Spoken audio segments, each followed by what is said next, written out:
اگر آخرت میں انصاف ہو تو زیادہ لوگ جہنم میں جائیں گے کیونکہ دنیا میں برے لوگوں کی تعداد زیادہ ہے، اور اگر آخرت میں رحمت ہو تو زیادہ لوگ جنت میں جائیں گے کیونکہ اللہ میاں کی رحمت قوی ہے۔ تو دانش صاحب، کیا انصاف اور رحمت دو متصادم جذبے ہیں؟ نہیں، اس کو آپ ذرا تھوڑا سا تفصیل کے ساتھ سمجھ لیجئے۔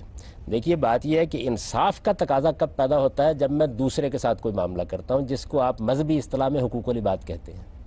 میں نے کسی کے ساتھ ظلم کیا ہے، میں نے کسی کا مال لوٹ لیا ہے، میں نے کسی کی زمین ہضم کر لی ہے، میں نے کسی کو تھپڑ مار دیا ہے، میں نے کسی کے ساتھ زیادتی کی ہے، میں نے کسی کی جان مال آبرو کے خلاف کوئی اقدام کیا ہے، یہاں رحمت کا کوئی سوال نہیں، یہاں انصاف ملنا چاہیے۔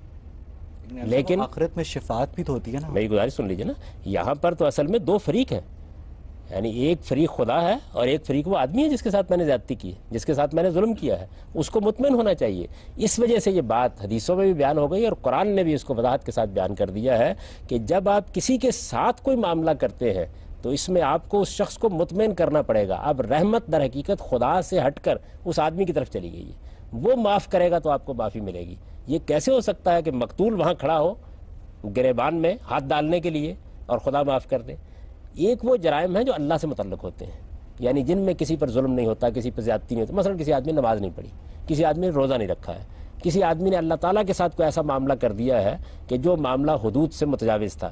اس طرح کے بہت سے امور ہیں جن کو حقوق اللہ کہا جاتا ہے، ان میں اللہ کی رحمت بہرحال غلبہ رکھتی ہے اور اسے رحمت کرنے کا حق بھی ہے۔ لیکن یہ کہ جہاں دوسروں کے ساتھ معاملات ہیں، ایک بڑھیا کی زمین میں نے یہاں ہتھیا لی، وہاں خدا رحمت کر کے مجھے جنت میں بھیج دے اور وہ بیچاری وہاں چلاتی رہے، تو یہ انصاف کیا ہوا؟ وہاں انصاف ملنا چاہیے۔ تو اس کو تقسیم کر دیا گیا ہے کہ خدا کے ساتھ میرے جو معاملات ہیں ان پر رحمت کا غلبہ ہوگا، اور انسانوں کے ساتھ جو میرے معاملات ہیں وہ ٹھیک انصاف کے مطابق ہوں گے۔ البتہ وہ آدمی مجھے معاف کر دے، بہت اچھی بات ہے۔ دیکھیے نا، اس کو بیان کیا گیا ایک روایت کے اندر کہ اگر آپ نے کسی آدمی کے ساتھ زیادتی کی ہے، قتل کر دیا کسی آدمی کو، مقتول وہاں کھڑا ہو گیا ہے، تو مقتول کو دینے دلانے کے لیے آپ کے پاس کچھ نہیں ہے، وہ معاف کر دے، بہت اچھی بات ہے۔ لیکن اگر اس نے مطالبہ کر دیا وہاں پہ، تو آپ کے پاس دینے کے لیے صرف نیکیاں دینی پڑیں گی، اور اگر آپ کی نیکیاں ختم ہوں گی اور اس کا مطالبہ ختم نہیں ہوا تو پھر اس کی برائیاں لینی پڑیں گی، اس لیے کہ وہاں لین دین تو نیکیوں اور برائیوں کی بنیاد پر ہوگا۔ تو اس کو تقسیم کر کے سمجھ لے کہ یہ رحمت کے معاملے میں ہمیں پوری طرح متنبع رہنا چاہیے کہ رحمت کا تعلق اصل میں حقوق اللہ سے ہے۔